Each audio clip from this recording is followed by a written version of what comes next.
ತುಂಬಾ ರುಚಿಯಾಗಿರುತ್ತೆ. ಈ ವಿಧಾನದಲ್ಲಿ ಒಂದ್ಸಲ ಮಾಡಿ ನೋಡಿ ಖಂಡಿತ. ಇಲ್ಲಿ ನಾನು ಒಂದು 300 ಗ್ರಾಮ್ ಆಗುವಷ್ಟು ಹೀರೆಕಾಯಿ ತೊಗೊಂಡಿದ್ದೀನಿ. ಇದನ್ನು ಈ ರೀತಿ ಮೇಲಿನ ಸಿಪ್ಪೆ ಸುಲ್ಕೊಂಡು ಉದ್ದುದ್ದಾಗಿ ತೆಳ್ಳಗೆ ಕಟ್ ಮಾಡ್ಕೊಂಡು ತೊಗೋಬೇಕಾಗುತ್ತೆ. ತುಂಬ ಎಳೆಯಾಗಿದ್ದಂತಹ ಹೀರೆಕಾಯಿ ಇದೆ ಮತ್ತು ತುಂಬಾ ಫ್ರೆಶ್ ಇದೆ ಈ ಹೀರೆಕಾಯಿ. ಮೊದಲಿಗೆ ಕ್ಲೀನಾಗಿ ತೊಳೆದಿಟ್ಕೊಂಡು ನಾನು ಇವಾಗ ಮೇಲಿನ ಸಿಪ್ಪೆ ಸುಲ್ಕೊಂಡು ಈ ರೀತಿ ಕಟ್ ಮಾಡ್ಕೊಂಡು ತೊಗೋಬೇಕಾಗುತ್ತೆ. ಅಂದರೆ ಈ ರೀತಿ ಉದ್ದುದ್ದಾಗ ಕಟ್ ಮಾಡ್ಕೊಳ್ಳಿ, ತುಂಬಾ ಸರಿಯಾಗಿ ಬರುತ್ತೆ ಈ ಪಲ್ಯ. ಸೊ ನನಗಂತೂ ಈ ಪಲ್ಯ ತುಂಬಾ ಇಷ್ಟ, ಯಾಕಂದರೆ ಅಷ್ಟು ರುಚಿಯಾಗಿರುತ್ತೆ. ಈ ವಿಧಾನದಲ್ಲಿ ಒಂದ್ಸಲ ಟ್ರೈ ಮಾಡಿ ನೋಡಿ. ಇಲ್ಲಿ ನಾನು ಹೀರೆಕಾಯಿ ಯಾವ ರೀತಿ ಕಟ್ ಮಾಡ್ಕೊಂಡಿದ್ದೀನಿ ಅಂತ ತೋರಿಸ್ತಿದ್ದೀನಿ. ಎಲ್ಲ ಹೀರೆಕಾಯಿ ಇದೇ ರೀತಿ ಕಟ್ ಮಾಡ್ಕೊಂಡು ನೀರಿನಲ್ಲಿ ಹಾಕಿಡ್ತಿದ್ದೀನಿ.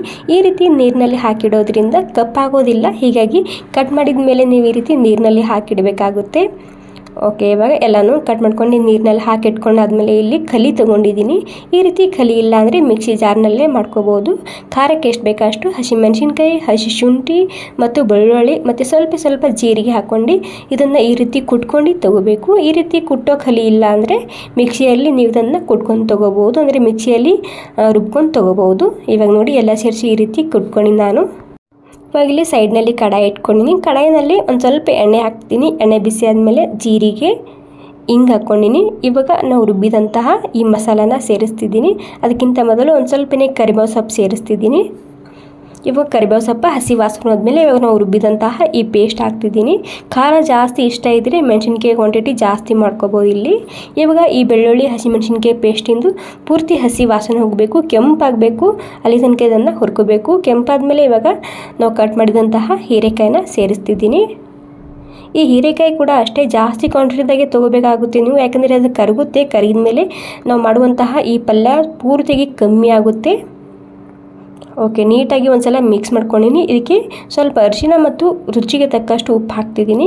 ಉಪ್ಪು ಮತ್ತು ಅರಿಶಿನ ಹಾಕ್ಕೊಂಡು ಈ ಹೀರೆಕಾಯಿ ಪೂರ್ತಿಯಾಗಿ ಸಾಫ್ಟ್ ಆಗೋ ತನಕ ಬೇಯಿಸ್ಕೊಂಡು ತೊಗೋಬೇಕು. ಇವಾಗ ಒಂದು 2 ನಿಮಿಷದಿಂದ ಮಿಕ್ಸ್ ಮಾಡ್ಕೊಂಡಿನಿ. ಒಂದು 2 ನಿಮಿಷ ಮುಚ್ಚಿಡ್ತೀನಿ. ಮೇಲೆ ಒಂದು ಸ್ವಲ್ಪ ನೀರನ್ನ ಚಿಮ್ಕಿಸ್ತಿದ್ದೀನಿ, ಹೊತ್ತು ಮಾಡ್ದಂತೇಳಿ.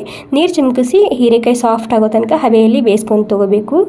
ಓಕೆ ನೋಡಿ, ಒಂದು 2-3 ನಿಮಿಷ ಆಗೋ ತನಕ ಸ್ಲೋ ಗ್ಯಾಸ್ನಲ್ಲಿ ಮುಚ್ಚಿಟ್ಟಿದ್ದ ಹೀರೆಕಾಯಿ ಇವಾಗ ಪೂರ್ತಿಯಾಗಿ ಸಾಫ್ಟ್ ಆಗಿದೆ. ಸಾಫ್ಟ್ ಆದಮೇಲೆ ಇದಕ್ಕೆ 1 ಚಮಚ ಆಗುವಷ್ಟು ಹೋಮ್ ಮೇಡ್ ಪ್ಯೂವರ್ ಆಗಿರುವಂತಹ ಮಸಾಲೆ ಖಾರ ಹಾಕ್ತಿದ್ದೀನಿ. ಈ ಮಸಾಲೆ ಖಾರ ಇಲ್ಲ ಅಂದರೆ ರೆಡ್ ಖಾರದ ಪುಡಿ ಹಾಕೋಬೋದು. ಮತ್ತು ಈ ಮಸಾಲೆ ಖಾರ ಬೇಕಿದ್ರೆ ಆರ್ಡರ್ ಕೂಡ ಮಾಡ್ಬೋದು. ಮತ್ತು ನೀವು ಮಾಡುವಂತಹ ಸಬ್ಜಿ ಯಾವುದೇ ಇರಲಿ, ಜಸ್ಟ್ 1 ಚಮಚ ಈ ಮಸಾಲೆ ಖಾರ ಹಾಕಿ ನೋಡಿ, ರುಚಿ ಬೇರೆಯೇ ಇರುತ್ತೆ. ಮಸಾಲೆ ಖಾರ ಇಲ್ಲ ಅಂದರೆ ರೆಡ್ ಖಾರದ ಪುಡಿ ಹಾಕೋಬೋದು ನೀವು ಇಲ್ಲಿ.